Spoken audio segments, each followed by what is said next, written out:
হ্যাঁ, লাইভ।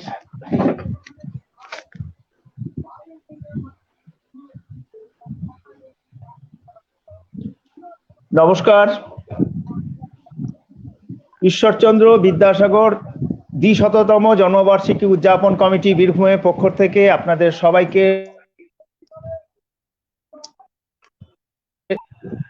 আপনারা জানেন যে আমরা বেশ কিছুদিন অর্থে গত 28শে জুন থেকে আমরা প্রত্যেক রবিবারে ঈশ্বরচন্দ্র বিদ্যাসাগরের উপরে বিভিন্ন আলোচনার আয়োজন আমরা করছি। সেই আলোচনায় আপনারা সবাই অংশগ্রহণ করছেন, সেই আলোচনাকে আমরা চালিয়ে যাচ্ছি। আপনাদের অংশগ্রহণ, আপনাদের উৎসাহ আমাদেরকে অনুপ্রাণিত করছে। আমরা এই কর্মসূচিটিকে আরো চালিয়ে যাওয়ার জন্য নানা রকমের উদ্যোগ আয়োজন আমরা গ্রহণ করেছি। আজ 11তম দিনে আমাদের আলোচনার বিষয়, বিভিন্ন বক্তা বিভিন্ন বিষয়ের উপরে আলোচনা করছেন, আপনারা শুনছেন। বিষয় বৈচিত্র্য যেমন আছে, তেমনি বক্তাদের মধ্যেও বিভিন্ন বৈচিত্র্য আমরা দেখেছি। শিক্ষক, শিক্ষিকা, প্রধান শিক্ষক, অধ্যাপক, বিভিন্ন আন্দোলনের কর্মী, বিজ্ঞান আন্দোলনের কর্মী এরা আছেন, তেমনি সরকারি কর্মচারী যারা তারাও আছেন। এবং আমাদের এই আলোচনার মধ্যে অংশগ্রহণ করেছিলেন আলোচক হিসাবে বিশিষ্ট ভাষাবিদ, শিক্ষাবিদ অধ্যাপক ডক্টর পবিত্র সরকারও। ফলে এই বক্তাদের মধ্যেও আমরা বৈচিত্র্য রাখার চেষ্টা করছি, বিভিন্ন আঙ্গিক থেকে তার উপরে, বিদ্যাসাগরের উপরে চর্চা করার জন্য। আজকের দিনেও সেরকম একটি বিষয়কে আমরা আমাদের পক্ষ থেকে স্থির করা হয়েছে। আলোচকও আমাদের উপস্থিত হয়ে গেছেন। আলোচক নিতাই প্রসাদ ঘোষ মহাশয় উপস্থিত হয়ে গেছেন। আমরা তাকেও আমাদের এই অনুষ্ঠানে স্বাগত জানাচ্ছি। আপনারা জানেন যে আমরা ভেবেছিলাম যে এই বিদ্যাসাগরের এই চর্চাটাকে আমরা আগামী 26শে সেপ্টেম্বর শেষ করে দেব, কিন্তু আপনাদের অংশগ্রহণ, আপনাদের উপস্থিতি আমাদের এই বিষয়টাকে আরো চালিয়ে যাওয়ার জন্য অনুপ্রাণিত করছে। সেই জায়গায় আমরা ভেবেছি যে আগামী অন্তত শারদোৎসবের আগে পর্যন্ত আমরা এই বিষয়টাকে চালিয়ে যাব। তারপরে কোন আঙ্গিকে আবার বিদ্যাসাগর চর্চাকে আমরা নিয়ে যেতে পারি সে বিষয়টা আমরা ভাববো, আমাদের কমিটি ভাববেন। এছাড়া আমাদের স্মরণিকা প্রকাশের একটি বিষয় আছেন, সেই বিষয়েও আমরা উদ্যোগ গ্রহণ করব। আমরা আপনাদের আগামী দিনে যে কর্মসূচি আমাদের চালিয়ে যাওয়া, সে বিষয়ে কিছু সাজেশন আমরা চাইছি। আপনারা সেই সাজেশন আমাদের দেবেন, কিভাবে এই বিদ্যাসাগর চর্চাকে আমরা নিয়ে যেতে পারি। ইতিমধ্যে আপনারা জানেন যে আমরা যে যে বিষয়গুলো নিয়েছি, আমরা কর্মশালা করেছিলাম, আমরা আলোচনা সভা করেছি, বিদ্যাসাগরের বিভিন্ন দিক নিয়ে আলোচনা যেমন হয়েছে, তেমনি স্কুলের ছাত্রছাত্রীদের নিয়ে আমরা সাংস্কৃতিক প্রতিযোগিতার আয়োজন করেছিলাম। আমরা বিদ্যাসাগরের জীবন ও কর্মের ওপরে প্রদর্শনীর আয়োজন করেছি। এবং আগামী 26শে সেপ্টেম্বর ছাত্রছাত্রীদের নিয়ে একটা অনুষ্ঠান করা, যারা অংশগ্রহণ করেছিলেন আমাদের সাংস্কৃতিক প্রতিযোগিতায়, এরকম ভাবনা আমাদের আছে বিদ্যাসাগরের 201তম জন্মদিন পালনে। কিন্তু বিদ্যাসাগর চর্চাটা শুধু এখানেই এইভাবেই না, আমরা যাতে বিদ্যাসাগরের বিভিন্ন দিকগুলোর উপরে ভাবতে পারি, আরো নতুন নতুন ভাবে, এই ভাবনা চিন্তাটাও আমাদের বক্তাদের মধ্যে থেকে উঠে আসছে। আমরা চাইবো এই চর্চাটাকে আরো বাড়িয়ে নিয়ে যেতে। যে কঠিন পরিস্থিতির মধ্যে আমরা আছি, আমরা আশা করি এই পরিস্থিতি এই চিরকাল এইভাবে থাকবে না, এই অন্ধকার নিশ্চয়ই কাটবে। ফলে এই করোনার আবহ কেটে যাওয়ার পরে কিভাবে আমরা আরো বিভিন্ন ক্ষেত্রে ছড়িয়ে পড়তে পারি, সেই ভাবনাটাও আমাদের মধ্যে আছে। এই ক্ষেত্রে আপনাদের সাজেশন, আপনাদের পরামর্শ আমরা একান্তভাবে কামনা করি। এবং এই আলোচনা বা চর্চাকে আরো বিভিন্ন দিকে ছড়িয়ে দিতে গেলে কিভাবে আমরা করতে পারি, কোন আঙ্গিকে আমরা করতে পারি, সে বিষয়েও আপনাদের পরামর্শ, সাজেশন আমরা চাইব। আজকের এই যে আলোচনার বিষয়, সেই আলোচনার বিষয় আপনাদের কাছে আমরা তুলে ধরবো। এই সময়ের মধ্যে আমাদের ফেসবুক পেজে যারা দেখছেন এই অনুষ্ঠান, তাদের সবাইকে আবারও একবার স্বাগত জানাচ্ছি, নমস্কার জানাচ্ছি, অভিনন্দন জানাচ্ছি। আপনারা জানেন আজকের আলোচনার বিষয় সেটি হচ্ছে বাংলার বিদ্যাসাগর। আলোচনা করবেন নিতাই প্রসাদ ঘোষ। নিতাই প্রসাদ বাবু হচ্ছেন একজন সরকারি কর্মচারী, প্রাক্তন সরকারি কর্মচারী। জল বিভাগে কাজ করতেন। জল বিভাগের কাজ ছেড়ে এখন নানা কাজে তিনি ছড়িয়ে পড়েছেন। একদিকে যেমন তিনি তার পেনশনার সমিতির সংগঠনের কাজ করেন, পাশাপাশি তিনি তার লেখালেখির চর্চাকে চালিয়ে যাচ্ছেন, সাহিত্য চর্চাকে চালিয়ে যাচ্ছেন। অভিমুখ নামে একটি পত্রিকা যথেষ্ট সুনামের সঙ্গে চলছে, সেই অভিমুখ পত্রিকার সঙ্গে তিনি যুক্ত আছেন। কবিতা লেখেন, সবসময় কিছু না কিছু খোঁজেন। এই অনুসন্ধানী মানসিকতা থেকেই তিনি বিদ্যাসাগরের চর্চার সঙ্গে যুক্ত হয়েছেন। আমাদের বিদ্যাসাগর উদযাপন কমিটির পক্ষ থেকে স্মরণিকা প্রকাশ করার যে উদ্যোগ আছে, সেই স্মরণিকার দায়িত্বে তিনি আছেন, সেটি তিনি দেখভাল করছেন। এই যে নানা ক্ষেত্রে তার যে যাওয়া আসা, এই জায়গা থেকেই তিনি বিপুল অভিজ্ঞতা সঞ্চয় করেছেন। সেই জায়গায় দাঁড়িয়ে তিনি বিদ্যাসাগরের এই আধুনিকতার যে ভাবনা, সেই ভাবনাকে আমাদের কাছে উপস্থাপিত করবেন। এই বাংলার সমাজ জীবনের ক্ষেত্র খুঁজে বিদ্যাসাগরের আধুনিকতার ভাবনাকে আজকে উপস্থাপিত করার জন্য তিনি আজকে আলোচক হিসেবে আমাদের সামনে উপস্থিত আছেন। আপনাদের কাছে আমরা এটা প্রত্যাশা করি যে তার এই আলোচনা আপনাদের ভালো লাগবে। তার স্বভাব ধীর স্থির ছন্দে তিনি বলেন। আপনাদের কাছে এই বিষয়টি তিনি খুব সাবলীলভাবে উপস্থাপিত করবেন, আমাদের এই প্রত্যাশা আছে। সকলে শুনবেন এই অনুরোধ আপনাদের কাছে সহযোগিতা করি এবং নিতাই প্রসাদ ঘোষ মহাশয়কে অনুরোধ করছি, আপনারা আলোচনা শুরু করুন। বিষয় বাংলার সমাজ জীবনের আধুনিক চিন্তার রূপকার বিদ্যাসাগর। আলোচক নিতাই প্রসাদ ঘোষ। নমস্কার, শুভ সন্ধ্যা। প্রথমেই ঈশ্বরচন্দ্র বিদ্যাসাগর ২০০ জন্মবার্ষিকী উদযাপন কমিটিকে আন্তরিক ধন্যবাদ এবং কৃতজ্ঞতা জানাই। আজকের এই ১১তম আলোচনা চক্রে আমাকে বিদ্যাসাগরের সম্পর্কে কিছু বলবার সুযোগ দেওয়ার জন্য।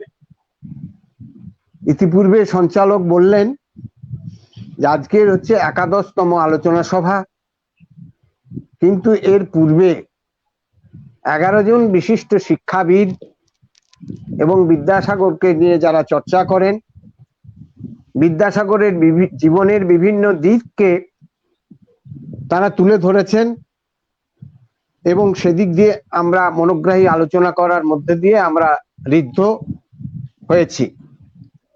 আজকের আলোচ্য বিষয় হচ্ছে বাংলার সমাজ জীবনে আধুনিক চিন্তার উপকার বিদ্যাসাগর। এখন প্রথমেই আমি আমার আলোচনার সীমাবদ্ধতাকে স্বীকার করে নিয়েই মূল আলোচ্য বিষয়ে যাবার পূর্বে বিদ্যাসাগর মহাশয়কে আমার স্বরচিত একটি কবিতা দিয়ে তার প্রতি আমি বিনম্র শ্রদ্ধা জানাতে চাই। সবাই ডাকে বিদ্যাসাগর, বিধবারা জানে করুণা সাগর, দুর্ভিক্ষরা পীড়িতরা মানে দয়ার সাগর, সকল যুগের নারীরা মানে সমাজ সংস্কারক। নামটি ছিল ঈশ্বর, তাকে নাকি কেউ সৃষ্টি করেন, তাই তো তিনি নাস্তিক। এই ঈশ্বরের অলৌকিক সত্তা আমাদের কাছে অমলিন, অনেক বেশি কাছের। পৃথিবীর ঈশ্বর মানে ঈশ্বরচন্দ্র বিদ্যাসাগর। দেবতাদের ঠাঁই মন্দিরে, মসজিদে, গির্জায়, গুরুদ্বারায়। বিদ্যাসাগরের কোনো সমাধি মন্দির নেই। তিনি জীবিত, আধুনিক, যুক্তিবাদী, অগ্রগামী মানুষের চিন্তাধারায়। তাই তো প্রবহমান তার জীবন ও কীর্তি, তাকে আভূমি প্রণাম জানাই। এইবার আমি আমার মূল আলোচনায় প্রবেশ করছি। বিদ্যাসাগরের ২০০তম জন্মবার্ষিকী চলছে এবং তার আগেই বিদ্যাসাগর কলেজে তার মূর্তি ভেঙে আমরা তাকে যথাযোগ্য সম্মান জানিয়েছি। অখ্যাতনামা বীর সিংহের এই সিংহ পুরুষ অটল ব্যক্তিত্ব এবং পুরুষত্বের অধিকারী ছিলেন। বজ্র কঠিন দৃঢ়তা ও কুসুম কমল মন নিয়ে তিনি আমৃত্যু মানুষের সেবায় নিজেকে নিয়োজিত রেখেছেন। অখণ্ড মানবতা ও শানিত যুক্তির সাহায্যে সামাজিক কুসংস্কার থেকে দেশের মানুষকে মুক্ত করতে তিনি সমাজ সংস্কারের ভূমিকা নিয়েছিলেন।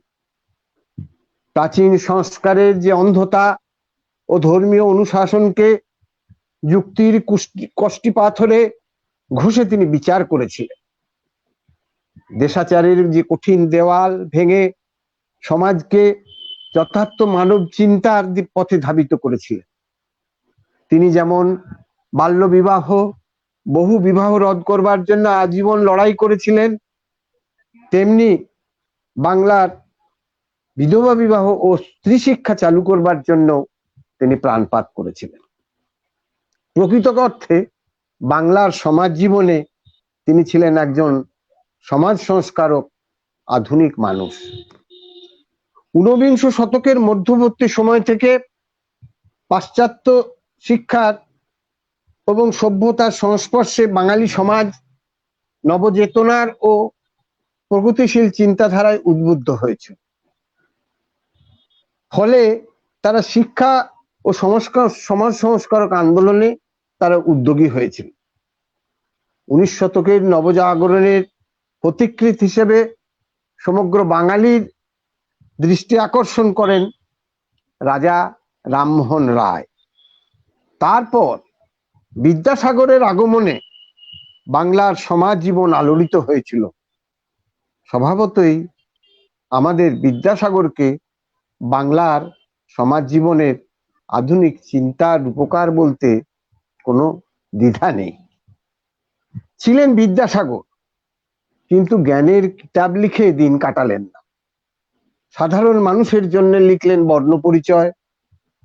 জন্মেছিলেন দরিদ্র ব্রাহ্মণ সংস্কৃত পরিবারে, কিন্তু শাস্ত্রবচনকে শেষ কথা বলে মানলেন না, নামলেন সমাজ সংস্কারের পথে। অভাব অনটনের মধ্যে বড় হবার পর নিজের চেষ্টায় বিপুল পরিমাণ অর্থ উপার্জন করলেন, কিন্তু ভোগবিলাসে কখনো গা ভাসালেন না। সব টাকা কড়ি ব্যয় করলেন সমাজের কল্যাণে। সততা, তেজ, কর্মনিষ্ঠা ও সৃজনশীলতার ক্ষেত্রে বিস্ময়কর এই মানুষটিকে আজও আমরা যথার্থ আদর্শ হিসাবে গ্রহণ করি। তার দেখানো পথ ধরে নতুনতর সমস্যা সমাধানের পথ খুঁজি। পণ্ডিত ঈশ্বরচন্দ্র বিদ্যাসাগরকে আমরা চিনি একজন বাংলার সমাজ জীবনের আধুনিক রূপকার হিসাবে। বর্তমান সময়ে আমাদের যে সমাজের সার্বিক অবক্ষয়ের সামনে ব্যাকুল চিত্রে দাঁড়িয়ে যার কথা আমাদের সর্বাগ্রে মনে পড়ে, তিনি হলেন ঈশ্বরচন্দ্র বিদ্যাসাগর। তার জন্মের 200 বছর আগেও তিনি যে অভীষ্ট সাধনে ব্রতী হয়েছিলেন, শিক্ষা সংস্কারে, স্ত্রী শিক্ষা বিস্তারে এবং বিধবা বিবাহ প্রবর্তনের মাধ্যমে সমাজ সংস্কার অনেকটা ইতিবাচক অগ্রগতি তিনি দেখে গিয়েছিলেন। বিপুল এবং বিচিত্র প্রতিবন্ধকতার মধ্যে তার সাথে আপোষহীন সংগ্রামের মধ্যে দিয়ে আজ 21 শতাব্দীতে তার মহতি কর্মপ্রয়াসের অংশীদার হতে পেরেছি আমরা কিন্তু কি দায়িত্ব পালন করছি তার সমীক্ষা চিন্তাশীল মানুষের কার্যে এই মুহূর্তে অপরিহার্য। অর্থাৎ বিদ্যাসাগর যে কাজগুলি করে গিয়েছিলেন, তার যে আদর্শ, তার যে অনুপ্রেরণা, তার যে কর্ম প্রচেষ্টা, সেগুলিকে, তার ধারাবাহিকতা আমরা কতখানি বহন করে নিয়ে চলেছি, সেইটা আজকে আমাদের ভাবার সময় এসছে। তার কর্মপ্রয়াসের ভরবেগে বাঙালি তথা ভারতীয় সমাজ যে অগ্রসর হয়েছিল, সেই অগ্রগতির ধারাবাহিকতা কিন্তু রক্ষিত হয়নি। ঈশ্বরচন্দ্র বিদ্যাসাগর ঊনবিংশ শতাব্দীর বঙ্গীয় রেনেসাঁসের এক নতুন বাঁক। ধর্ম সংস্কারের উদ্যোগ এবং উদ্যম প্রায় সম্পূর্ণভাবেই পরিত্যক্ত। মানুষ হিসেবে, মানুষের জন্য সমাজ ও সংস্কৃতি, বিশ্বজ্ঞান ও বিজ্ঞানের আলোকে নতুন দৃষ্টিভঙ্গি গড়ে তোলার সাধনা তিনি ব্যাপৃত ছিলেন। প্রাচীন শাস্ত্র, তন্ত্রমন্ত্র নয়, ধর্মও নয়, বিচার্য বিষয় হয়ে উঠল যুক্তি। এই পথ নির্মাণের লক্ষ্যে বিদ্যাসাগর যে সাধনা, তাকে আমরা বলতে পারি এ কলোসাল স্ট্রাইড ফরওয়ার্ড। তিনি ভারতীয় বিজ্ঞানের, ভারতীয় সভ্যতার সঙ্গে পশ্চিমের সভ্যতার কে মেলাতে চাইলেন যুক্তিশাস্ত্র, শুদ্ধ জ্ঞান ও বিজ্ঞানের ভিত্তিতে। তিনি বুঝেছিলেন যে শুধু এদেশীয় প্রাচীন দর্শন ও ধর্মশাস্ত্র পাঠে ছাত্রদের বুদ্ধিবৃত্তির বিকাশ লাভের পথ নির্মিত হতে পারে না। আত্মনির্মাণ, আত্মবিকাশের পথেই মানুষের সত্যার্থে যুক্তি, একথা তিনি মনে প্রাণে বিশ্বাস করতেন। তার জীবন ও জীবনব্যাপী এই কর্মকাণ্ডে, এই বিশ্বাসে তিনি অনড় এবং অটল ছিলেন। বিদ্যাসাগর বলেছিলেন, একটি পূর্ণাব, সুন্দর, সতেজ সমাজ গড়ে তুলতে প্রয়োজন হাজার হাজার সুস্থ সবল মানুষের মন। এই মনের জন্য যে শিক্ষার প্রয়োজন, তা স্বরদর্শনে নেই, বার্কলের দর্শনেও নেই। মানুষ গড়ার লক্ষ্যে শিক্ষা লাভের জন্য দৃষ্টি ফেরাতে পশ্চিমের জ্ঞান, বিজ্ঞান ও বিশ্ব ইতিহাসের দিকে আমাদের তাকাতেই হবে। তিনি নবজাগরণের পদধ্বনি স্পষ্টভাবে শুনতে পেয়েছিলেন বলেই সংস্কারাচ্ছন্ন স্থবির চিন্তাধারাকে ঝেড়ে ফেলে দেশের যুবক সম্প্রদায়কে নব আদর্শে উদ্বুদ্ধ হবার জন্য প্রয়োজনীয় কর্মপন্থা তিনি অবলম্বন করেছিলেন। সেকুলার মানবতন্ত্রী রূপে বিদ্যাসাগর ধর্ম সংস্কার অথবা ধর্ম নিয়ে তর্ক, বিতর্ক, বাদানুবাদের পথে তিনি যাননি। তিনি সমাজটাকে বদলে দিতে চাইলেন ধর্মপথে নয়, কর্মপথে। তার কর্মের মূল অনুপ্রেরণা ছিল নারী সমাজের দুঃখ, বেদনা ও বঞ্চনা। তার কর্ম ও চিন্তায় তিনি সৃষ্টি করলেন অভিনব স্বাধীনতার দর্শন, যার মূল সূত্রটি হলো মানুষ এবং মনুষ্যত্বের স্বাধীন বিকাশ, ব্যক্তিবিশেষের স্বাধিকার ও স্বাতন্ত্র্যের স্বীকৃতি। তার এই স্বাধীনতার দর্শনে ধর্মাশ্রয়ী মানবতাবাদের পরিবর্তে ধর্ম বিযুক্ত মানবতাবাদের পরিপুষ্ট ধারাতেই আমরা তাকে প্রবাহিত হতে দেখি। বস্তুত আধুনিক ভারতে তিনি এই ধারাটির মহত্তম উদ্গাতা। বিদ্যাসাগর ধর্মকে সংস্কার করেননি, করেছেন শিক্ষার সংস্কার। উগ্রতার ধারা ধর্মকে আঘাত না করে ধর্মীয় ভাবধারাকে, ধর্মভিত্তিক মনকে আঘাত করেছেন একেবারে তার মর্মস্থলে।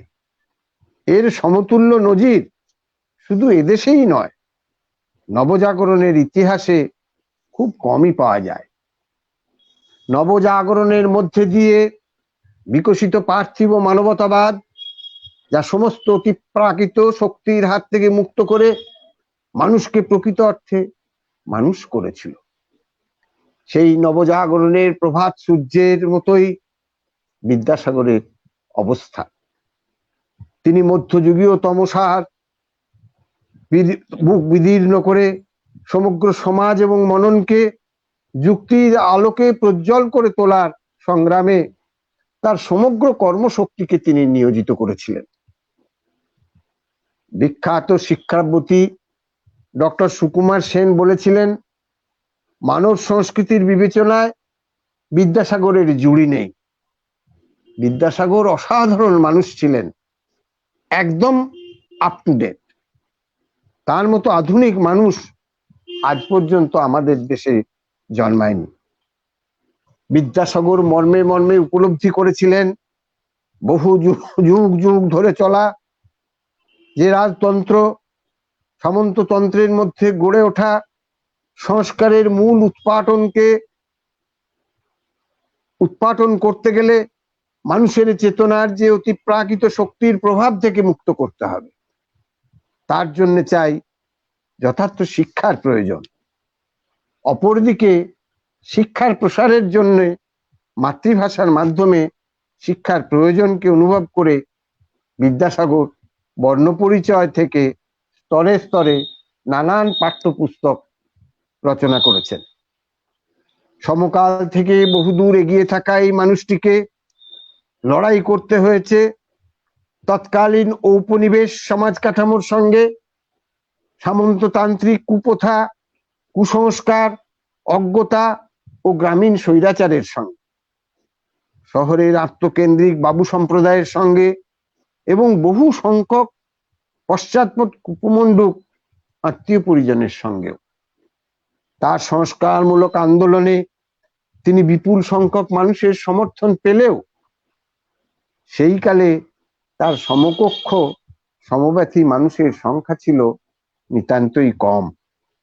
নানা ক্ষমতাশালী প্রশাসক, যশস্বী মানুষ, ঘনিষ্ঠ পরিজনদের সঙ্গে বিদ্রূপ ও বিবাদে তিনি সারা জীবন ধরে ক্ষতবিক্ষত হয়েছেন।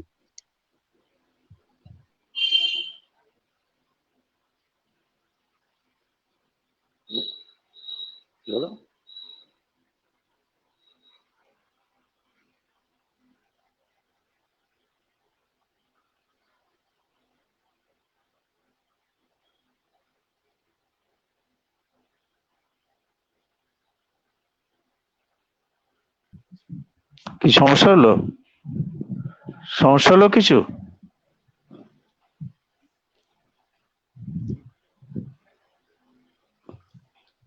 কি সমস্যা হয়েছে কিছু? কারেন্ট না চলে না, গেছে? কারেন্ট আমার তো যায়নি।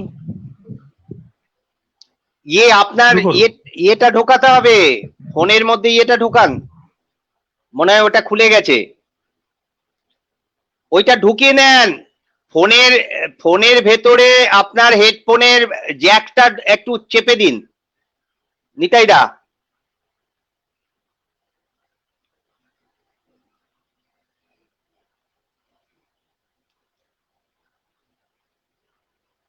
তাহলে বিকাশদা একটু বলতে থাকুন।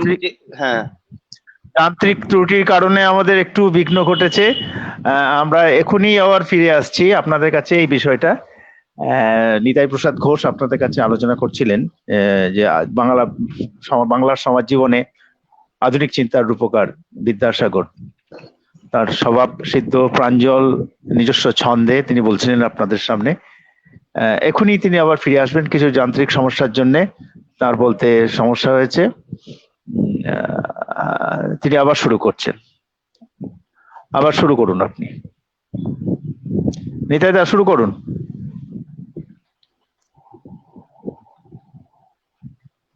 হ্যালো, ফোনটাকে স্টিক করুন। নিতাইদা কথা বলুন না। আপনার ফোনের জ্যাকটা হেডফোনের জ্যাকটা ফোনের ভেতরে ঢোকান। হেডফোনের জ্যাকটা ফোনের ভেতরে ঢোকান। চেপে দিন, আরেকটু চেপে দিন, কিছু একটা সমস্যা হয়ে গেছে। আর নাহলে হেডফোন খুলে দিন। আপনার শোনার দরকার নেই, আপনি শুধু বলে যান।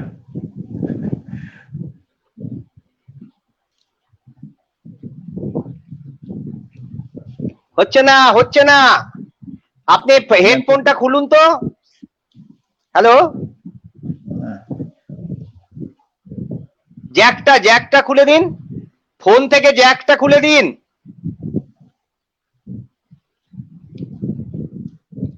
ও আচ্ছা আচ্ছা আচ্ছা, আপনার ফোনের ইয়েটাই বন্ধ হয়ে আছে তো। মাইক মিউট হয়ে গেছে, হ্যাঁ স্পিকার মিউট হয়ে গেছে, স্পিকারটা অন করুন। হ্যাঁ, এবার ঠিক হয়েছে, এবার বলুন তো।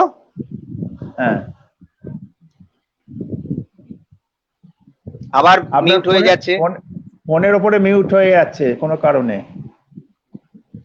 ফোনের উপরে যে স্পিকারটা আছে ওটা মিউট হয়ে গেছে। ও হ্যাঁ, এবার ঠিক আছে, এবার বলুন তো।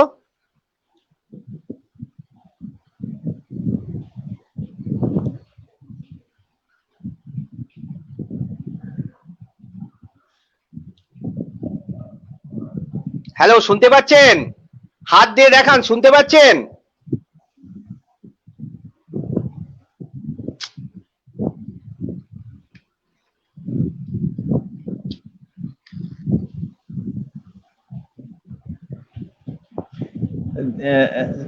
শোনা যাচ্ছে? শুনতে পাচ্ছেন? আপনি শুনতে পাচ্ছেন কথা? আপনি শুনতে পাচ্ছেন? হাত দিয়ে দেখান, হাত দিয়ে দেখান, আপনি শুনতে পাচ্ছেন? না। হ্যাঁ, তাহলে আপনার কথা শুনতে পাচ্ছি না। মাইক্রোফোনটা আপনি জ্যাকটা একটু ঢুকিয়ে দিন, ফোনের ভেতরে জ্যাকটা একটু চেপে দিন। না, তাও শোনা যাচ্ছে না তো। তাহলে হেডফোন গোটাটাই খুলে ফেলুন, ফোন থেকে হেডফোনটা খুলে ফেলুন। ফোনের মধ্যে কি হেডফোনটা লাগানো আছে?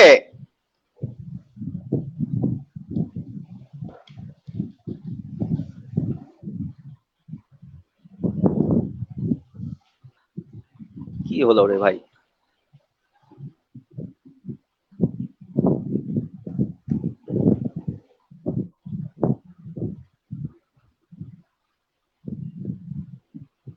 আপনার বাড়িতে ফোন বিশেষজ্ঞ কে আছেন? কেউ আছেন? আপনার বাড়িতে কোনো ফোন বিশেষজ্ঞ আছেন? তাকে দিন, দেখান কি হয়েছে। আপনি ভিডিওটা অফ করে দিন, দিয়ে ফোন বিশেষজ্ঞকে দেখান ফোনটা কি হয়েছে। আমরা শুনতে পাচ্ছি না। যাই হোক, হবে কিছু না কিছু সমস্যা, যন্ত্রের কিছু যন্ত্রণা আছে, সেই যন্ত্রণার বিদ্ধ হতেই হবে, কিছু করার নেই। বলে বিদ্যাসাগরের আধুনিকতার ভাবনা বলছিলেন আমাদের নিতাই বাবু। যান্ত্রিক সমস্যা হওয়ার কারণে কিছু বিঘ্ন ঘটেছে, যা কিছুক্ষণের মধ্যেই আমাদের শুরু হবে, আমরা সে প্রত্যাশা রাখছি। তার নিজস্ব স্বাভাবিক ছন্দে গতিতে তিনি বলার চেষ্টা করছিলেন বিদ্যাসাগরের আধুনিক ভাবনা।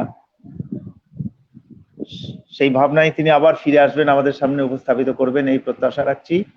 আর কিছুক্ষণের মধ্যেই আপনারা চলে যাবেন না, আপনারা শুনুন, আমাদের সহযোগিতা করুন, এই অনুরোধ রাখছি। আজকে 11তম আলোচনা সভা।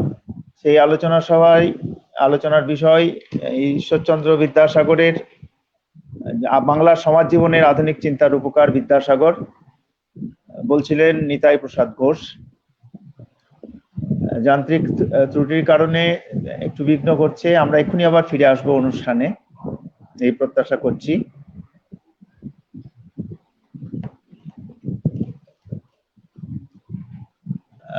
এখনই ফিরে আসবো। ওকে। হ্যাঁ, হ্যালো। কণ্ঠ আপনার রুদ্ধ আছে কি করে রিফ্রেশ? হ্যাঁ, রিফ্রেশ করতে হবে কি করে? বলতে রিফ্রেশ করো। ও আচ্ছা, আপনি এটাকে কেটে দিয়ে আবার নতুন করে ঢুকুন, কেটে দিয়ে নতুন করে ঢুকুন। কেটে দিন, কেটে দিয়ে প্রথম যেমন ঢুকেছেন সেভাবে ঢুকুন। প্রথম যেভাবে ঢুকেছেন সেভাবে ঢুকুন। আচ্ছা আচ্ছা আচ্ছা, ঠিক আছে।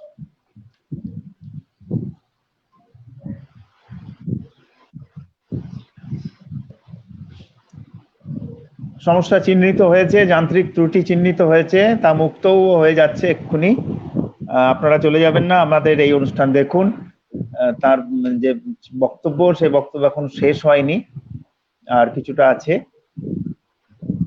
বিষয় বাংলার সমাজ জীবনের আধুনিক চিন্তার রূপকার বিদ্যাসাগর, বলছিলেন নিতাই প্রসাদ ঘোষ। এই মুহূর্তে যারা আমাদের ফেসবুক পেজে হাজির হয়েছেন তাদেরকে অনুরোধ, আপনারা দেখুন আমাদের অনুষ্ঠান বাংলার সমাজ জীবনের আধুনিক চিন্তার রূপকার বিদ্যাসাগর, এই বিষয়ের উপরে আলোচনা অংশগ্রহণ করেছেন আলোচক হিসেবে নিতাই প্রসাদ ঘোষ মহোদয়।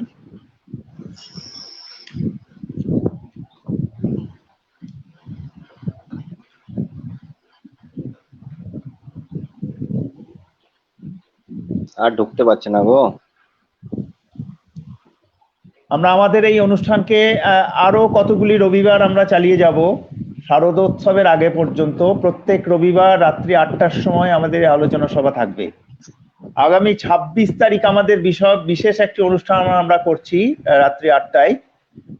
সেটা হচ্ছে যে আমাদের ইতিমধ্যে যে সাংস্কৃতিক প্রতিযোগিতা হয়েছিল স্কুলের ছেলে মেয়েদের নিয়ে বা ছাত্রছাত্রীদের নিয়ে, সেই সাংস্কৃতিক বিভিন্ন প্রতিযোগিতার বিভিন্ন ক্ষেত্রে যারা প্রথম, দ্বিতীয়, তৃতীয় স্থান অধিকার করেছে তাদেরকে নিয়ে একটি সাংস্কৃতিক অনুষ্ঠান পরিবেশন করা হবে, মূলত গান, কবিতা ইত্যাদির ওপরে। সেই অনুষ্ঠানটি হবে আগামী 26শে সেপ্টেম্বর ঈশ্বরচন্দ্র বিদ্যাসাগরের 201তম জন্মদিনে এই ফেসবুক লাইভ পেজেই। এইটি সামগ্রিক পরিচালনা করবেন আমাদের এই কমিটির এই বিষয়ের অন্যতম দায়িত্বপ্রাপ্ত অমিতাভ সেনগুপ্ত। আগামী 26শে সেপ্টেম্বর শনিবার রাত্রি 8টায়। আগামী 26শে সেপ্টেম্বর শনিবার রাত্রি 8টায়। রেডি? নিতাইদার এবার হ্যাঁ ঠিক আছে। হ্যাঁ শোনা যাচ্ছে। আলোচনা শুরু করছেন নিতাই প্রসাদ ঘোষ। বিষয় বাংলার সমাজ জীবনের আধুনিক চিন্তার রূপকার বিদ্যাসাগর। ইতিমধ্যে অনেকটা তিনি বলেছেন, কিছুটা এখনো বাকি আছে। আপনারা সবাই শুনুন। নিতাইদা আবার যান্ত্রিক ত্রুটি কাটিয়ে আমাদের সামনে উপস্থিত হয়েছে। নিতাইদাকে অনুরোধ করছি আপনার বিষয় আপনি আবার উপস্থাপন করুন। অত্যন্ত দুঃখিত, কিছু যান্ত্রিক ত্রুটির জন্য বিঘ্ন ঘটে গেল। যাই হোক, আমি আবার শুরু করছি। 1757 সালে পলাশীর প্রান্তরে অভিনীত যে প্রহসনের মধ্যে দিয়ে ইংরেজের বণিকের মানদণ্ড দেখা দিল রাজদণ্ড রূপে পোহালে সর্বরি। 1765 সালে ইস্ট ইন্ডিয়া কোম্পানি বাংলার দেওয়ানি লাভ করলো। 1774 সালে ওয়ারেন হেস্টিংস ভারতের প্রথম গভর্নর জেনারেল হয়ে এলেন, আর কলকাতা হলো ভারতের রাজধানী। নয়া সভ্যতা ও বণিক শক্তির প্রতীক হয়ে উঠল কলকাতা। সর্বত্র তার সামন্ততান্ত্রিক পরিচিতি বর্তমান। গড়ে উঠেছে নব্য বাবু সংস্কৃতি। বিস্তৃত গ্রামাঞ্চলে চলছে অবাধ শোষণ, লুণ্ঠন, দানবীয় স্বৈরাচার। এরই সাথে চলতে লাগলো চড়ক, বনছোড়া, বহু বিবাহ, সতীদাহ, অন্তর্জলি যাত্রা, নরবলি, বর্ণভেদ ইত্যাদি নানা রকম ঔপনিবেশিক রীতিনীতি। অন্ধ পাথরের এই গহ্বর থেকে মানুষকে প্রথম আলোকের সন্ধান দিলেন রাজা রামমোহন। বলিষ্ঠ বিদ্রোহের পথ দেখালেন ডিরোজিও, আর নবজাগরণের অনন্য পথিকৃৎ বিদ্যাসাগর। অত্যন্ত প্রতিকূল এক বদ্ধ সমাজের মধ্যে বিদ্যাসাগর ছিলেন এক নিরন্তর চলন্ত মানুষ। যদি তোর ডাক শুনে কেউ না আসে রে, তবে একলা চলো রে, এই গানটি যে কয়জন বিরল মনীষীর ক্ষেত্রে প্রযোজ্য, তার মধ্যে বিদ্যাসাগর ছিলেন প্রথমতম। চিরকালের পথিক, চিরকালের পথপ্রদর্শক। বিদ্যাসাগরের সমাজ সংস্কার ছিল মূলত নারী কেন্দ্রিক। তিনি লক্ষ্য করেছিলেন যে এই হতভাগ্য দেশের পুরুষ জাতির নৃশংসতা, স্বার্থপরতা, অবিমৃষ্যকারিতা প্রভৃতি দোষের জন্যে স্ত্রী জাতির যে অবস্থা ঘটিয়াছে তাহা অন্যত্র কত্রাপি লক্ষিত হয় না। এটা বিদ্যাসাগরের ধারণার মধ্যে এটা সৃষ্টি হয়েছিল। এই অবস্থার জন্যে তিনি বিশেষত হিন্দু সমাজের 3টি অনাচারকে দায়ী করেছিলেন। একটা হচ্ছে বাল্যবিবাহ, দ্বিতীয় হচ্ছে বিধবাদের পুনর্বিবাহের বিরুদ্ধতা এবং কুলীনদের বহু বিবাহ প্রথা। এই 3টি অনাচারের উচ্ছেদ ঘটানো এবং একটি যুক্তি নির্ভর সমাজ গঠনের জন্য জনশিক্ষার বিস্তারকেই তিনি জীবনের প্রধান লক্ষ্য হিসেবে স্থির করেছিলেন। সমাজ সংস্কার সম্পর্কে তার প্রথম রচনা বাল্যবিবাহের দোষ সম্পর্কে, শেষ রচনা একেবারে তার প্রয়াণের বছর 1891 সালে। বিদ্যাসাগর তার আরব্ধ কাজগুলি শুরু করেছিলেন প্রায় একসঙ্গে, অবিশ্বাস্য তৎপরতার সাথে। এই আন্দোলনগুলি ছিল সামাজিক, মানবিক ও নৈতিক, কিন্তু দেশাচারে আবিষ্ট দেশবাসীর গ্রহণযোগ্যতার কথা বিবেচনা করে তিনি শাস্ত্রের প্রমাণের উপরেই বেশি জোর দিয়েছিলেন। সম্পত্তিতে নারীর অধিকারের প্রশ্নে তিনি দ্বিধাহীনভাবে দাঁড়িয়েছিলেন। জাহানাবাদ গ্রামের এক বিধবাকে তার আত্মীয়রা চরিত্রহীনতার অভিযোগে তার স্বামীর সম্পত্তি থেকে বঞ্চিত করতে চেয়েছিল। হাইকোর্ট পর্যন্ত বিবাদটা গড়িয়েছিল। বিদ্যাসাগর দৃঢ়ভাবে জানিয়েছিলেন, চারিত্রিক ত্রুটি বিচ্যুতি সম্পূর্ণ ব্যক্তিগত ব্যাপার, এর সঙ্গে সম্পত্তির উত্তরাধিকারের কোনো সম্পর্ক নেই। হাইকোর্ট তার রায়ে এই যুক্তিকে মেনে নিয়েছিল। সেই যুগের সমাজে আধুনিক ভাবনা চিন্তার প্রতিফলন বিদ্যাসাগরের মধ্যেই প্রতিভাত হতে আমরা দেখেছি। ঈশ্বরচন্দ্র বিদ্যাসাগরের নানা সীমাবদ্ধতা থাকা সত্ত্বেও শিক্ষা সংস্কারের প্রস্তাব ও প্রচেষ্টার মধ্যেই একদিকে তার যথার্থ প্রগতিশীলতা ও অন্যদিকে তার শ্রেষ্ঠ কীর্তির পরিচয় পাওয়া যায়।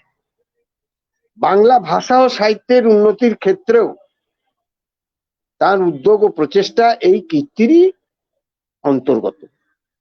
এ বিষয়েও তদানীন্তন সমাজ জীবনে বিদ্যাসাগরের আধুনিক চিন্তার ভাব যথেষ্টভাবে পরিলক্ষিত হয়। বিদ্যাসাগর শিক্ষাক্ষেত্রে নিজের দৃষ্টিকে এই লক্ষ্যের প্রতি একনিষ্ঠভাবে নিবদ্ধ রেখেছিলেন।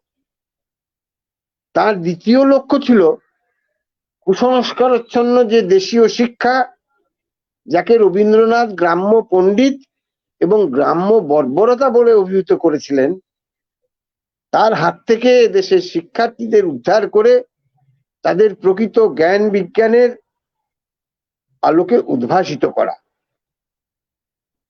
এই দুই প্রধান লক্ষ্য অর্জনের উদ্দেশ্যে একদিকে বাংলা ও ইংরাজি উভয় ভাষাতেই শিক্ষার্থীদের দক্ষতা অর্জনের জন্য তার গুরুত্ব আরোপ করেন এবং অন্যদিকে তিনি গুরুত্ব দেন প্রাচীন ভারতীয় কাব্য সাহিত্য, অলঙ্কার, ন্যায় দর্শন ও ইউরোপীয় দর্শন, গণিত, বিজ্ঞান ইত্যাদি সুশৃঙ্খল অধ্যয়নের উপর। এসবই তদানীন্তন সমাজ জীবনে বিদ্যাসাগরের আধুনিক চিন্তার প্রতিফলন। ঈশ্বরচন্দ্র কেবলমাত্র হিন্দু শাস্ত্রীয় এবং হিন্দু শাস্ত্রীয় কুসংস্কারের কবল থেকেই ছাত্রদের উদ্ধার করতে সচেষ্ট ছিলেন তাই নয়, তিনি ভাববাদী প্রভাবকেও শিক্ষাক্ষেত্রে যতদূর সম্ভব খণ্ডন করবার জন্য অত্যন্ত যত্নবান ছিলেন। ধর্ম সম্পর্কে বিদ্যাসাগরের দৃষ্টিভঙ্গি আলোচনা প্রসঙ্গে বিনয় ঘোষ বলেছেন, ধর্মের ভিত্তিতে তিনি কোনো প্রত্যক্ষ আন্দোলন করে মানুষকে যে ধর্মের মোহমুক্ত করা যায় না, এ সত্য বাংলায় বিদ্যাসাগর এবং বর্তমান যুগের অন্যতম বিপ্লবী কার্ল মার্কসের সমসাময়িক কালে তিনি উপলব্ধি করতে পেরেছিলেন। তাই জীবনে একটি বারের জন্যেও তিনি ধর্ম বিষয়ে প্রকাশ্যে কোনো আলোচনা করেননি। লোকাচার সম্পর্কে বিদ্যাসাগরের নিজের একটা বিশিষ্ট দৃষ্টিভঙ্গি ছিল।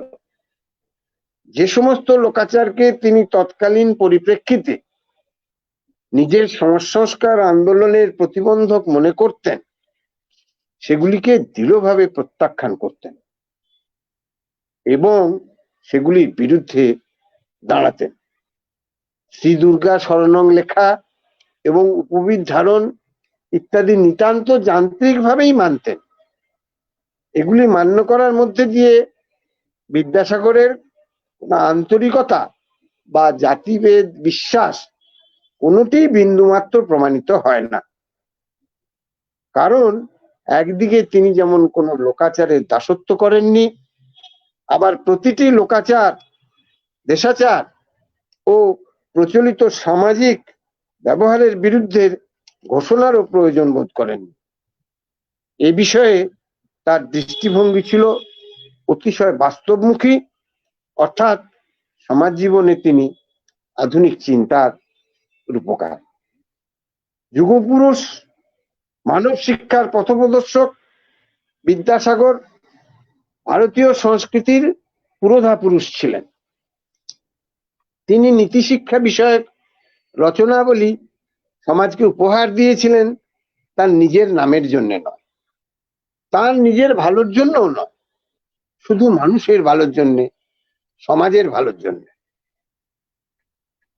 শুধু মানুষের চরিত্রের শুদ্ধিকরণের জন্য। তার নীতিশিক্ষা বিষয়ক লেখাগুলি আলোচনা করলেই বোঝা যায় যে তিনি ছিলেন একান্ত মানুষের সহিত একান্ত আপনজন। মানুষকে উন্নত করাই ছিল তার একমাত্র উদ্দেশ্য। শুধু সমাজ সংস্কার নয়, বিদ্যাসাগর ছিলেন এদেশে জনশিক্ষার অন্যতম পথিকৃৎ। জনশিক্ষার ক্ষেত্রে বিদ্যাসাগরের অবদানকে আমরা কতগুলো সূত্রে সূত্রবদ্ধ করতে পারি। যেমন বাংলা ভাষার আধুনিক গদ্য শৈলী নির্মাণ, মুক্ত মনের মানুষ গড়ে তোলার জন্য আধুনিক শিক্ষাসূচি এবং শিক্ষা রীতির প্রবর্তন, শিশু শিক্ষার সুসংগত পাঠ্য বই রচনা ও মুদ্রণ, প্রাথমিক শিক্ষার পরবর্তী স্তরের পাঠ্য বই রচনা ও মুদ্রণ, গ্রামাঞ্চলে 40টা বিদ্যালয় স্থাপন, বালিকা বিদ্যালয় স্থাপন, সংস্কৃত কলেজে অব্রাহ্মণ ছাত্রদের ভর্তির সুযোগ করে দেওয়া, যৌথভাবে কলকাতা বিশ্ববিদ্যালয় স্থাপনের রূপরেখা স্থাপন, শিক্ষক প্রশিক্ষণের জন্য নর্মাল স্কুল স্থাপন, বাংলা মডেল স্কুল, প্রায় 20টি মডেল স্কুল তিনি স্থাপন করেছিলেন। প্রথম অবৈতনিক নৈশ বিদ্যালয় তিনি স্থাপন করেন।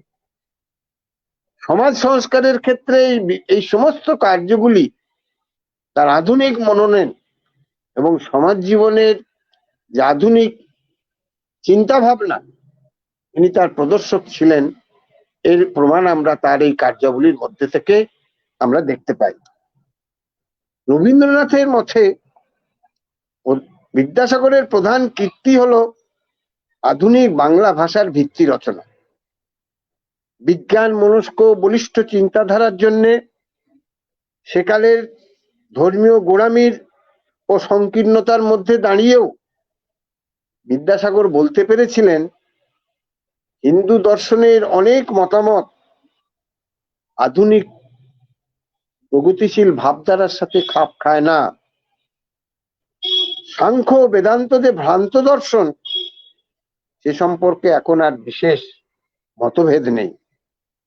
বিদ্যাসাগরের মতন আধুনিক চিন্তাধারার মানুষই সেই সময়ে এই কথা বলতে পেরেছিলেন।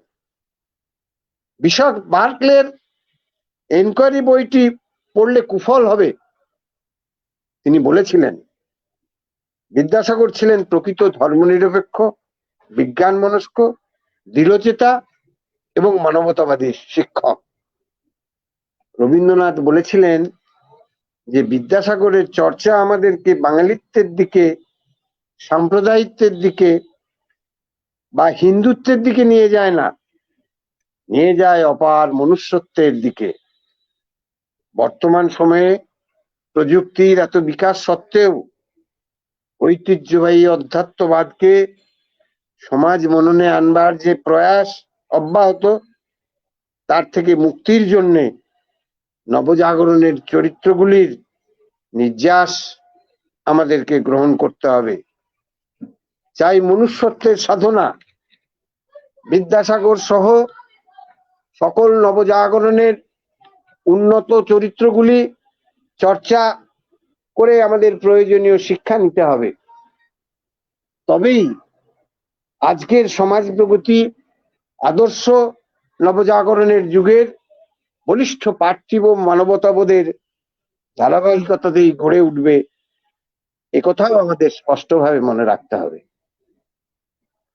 পরিশেষে বলি, আজকের দিনে ভোগবাদের যে আবহাওয়া আর ধান্দার ধনতন্ত্র এবং সামন্ততান্ত্রিক অন্ধকারের শক্তি আমাদের সামাজিক জীবনকে ছিন্ন ভিন্ন করে দিচ্ছে, এই পুঁজিবাদী বিশ্বায়নের সরকারি মদতে লুটপাটের যুগেও সমাজের প্রতি দায়বদ্ধতা অনুভব করেন যারা এগুলি থেকে মুক্তি পাবার জন্য অবহেলিত মানুষদের মধ্যে থেকে সমাজ পরিবর্তনের কাজ করতে চান, তাদের মনোযোগের সঙ্গে জানতে হবে এইসব ক্ষেত্রে আদর্শ পথপ্রদর্শক হচ্ছেন বিদ্যাসাগর। নিষ্ঠার সঙ্গে আজকের যুগের পরিপ্রেক্ষিতে অনুসরণ করতে হবে বাংলার সমাজ জীবনের আধুনিক রূপকার বিদ্যাসাগরের আদর্শকে। আধুনিকতা বিদ্যাসাগরের চরিত্রের সবচেয়ে বড় বৈশিষ্ট্য ছিল। আগেই আমরা বলেছি যে বিদ্যাসাগর মনে করতেন ইউরোপের আধুনিক ভাবধারার সঙ্গে গভীর পরিচয় ভারতের পুনরুজ্জীবনের জন্য একান্ত আবশ্যক। এই দৃষ্টিভঙ্গি থেকে তিনি সামন্ততান্ত্রিক কুসংস্কার জড়িত জড়তা, যা ভারতবাসীর জীবনের গতিকে রুদ্ধ করে রেখেছিল, তাকে উপরে ফেলে দিতে তিনি কৃত সংকল্প ছিলেন। তিনি বলতেন, ইংরেজ জাতির কাছ থেকে ভারতবাসীর শিক্ষার অনেক কিছু আছে, যেমন নিয়মাবর্তিতা, সত্যনিষ্ঠা, কর্মোদ্যম প্রভৃতি। তাই বালক বালিকাদের সামনে তিনি যে সমস্ত জীবন চরিত্রের আদর্শ তুলে ধরেন, তার কোনটি তিনি গ্রহণ করেন ইংল্যান্ড থেকে, কোনটি ইতালি থেকে, কোনটি বা আমেরিকা থেকে। এদের কেউ শ্রেষ্ঠ বিজ্ঞানী, কেউ শ্রেষ্ঠ দার্শনিক, কেউ বা সাহিত্যিক, কেউ বা শ্রেষ্ঠ রাজনীতিবিদ। বিদ্যাসাগরের চরিত্রের এই আধুনিকতার দিকটি তুলে ধরে রবীন্দ্রনাথ মন্তব্য করেছেন, বিদ্যাসাগর আচারের দুর্গকে আক্রমণ করেছিলেন, তার আধুনিকতার একমাত্র পরিচয় নয়, তিনি নিজে সংস্কৃত শাস্ত্রে বিশেষ পারদর্শী ছিলেন, অথচ তিনি বর্তমান ইউরোপীয় বিদ্যার অভিমুখে ছাত্রদের অগ্রসর করবার প্রধান উদ্যোগী হয়েছিলেন এবং নিজের উৎসাহ চেষ্টায় পাশ্চাত্য বিদ্যা আয়ত্ত করেছিলেন। বিদ্যাসাগর মহাশয়ের এই আধুনিকতার গৌরবকে আমাদের স্বীকার করতে হবে।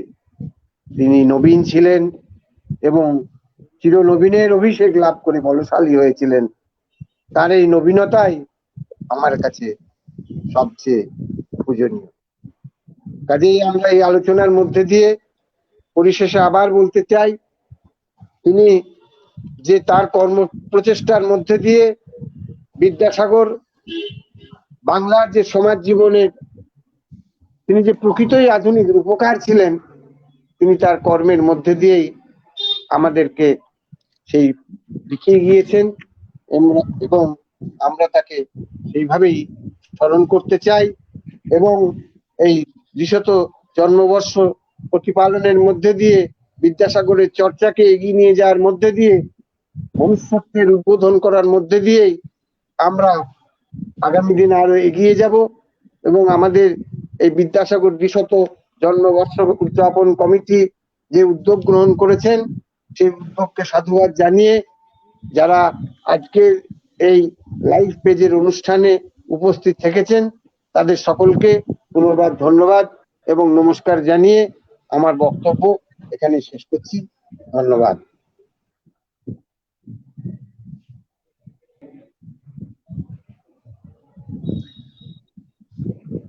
এতক্ষণ নিতাই প্রসাদ ঘোষ মহাশয় আপনাদের সামনে বাংলার সমাজ জীবনের আধুনিক চিন্তার রূপকার বিদ্যাসাগর এই বিষয়ের উপরে আলোচনা করলেন।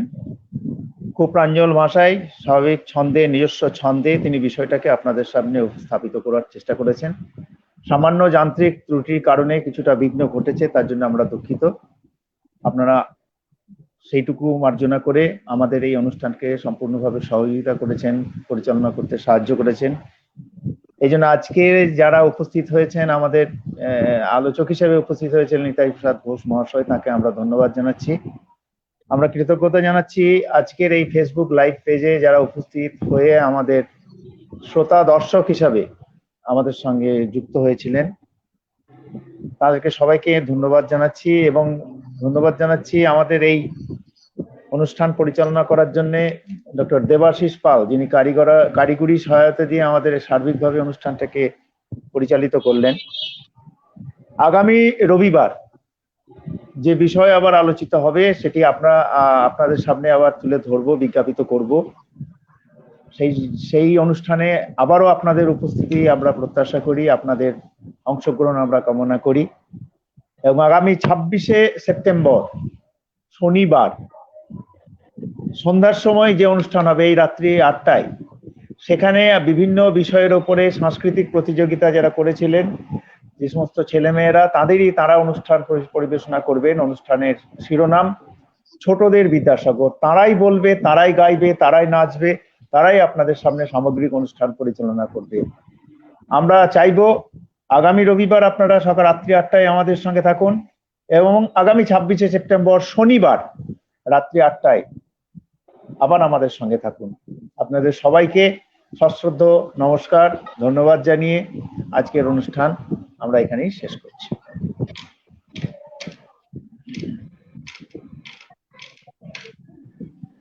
সবাইকে নমস্কার। হ্যাঁ, নমস্কার। এন্ড।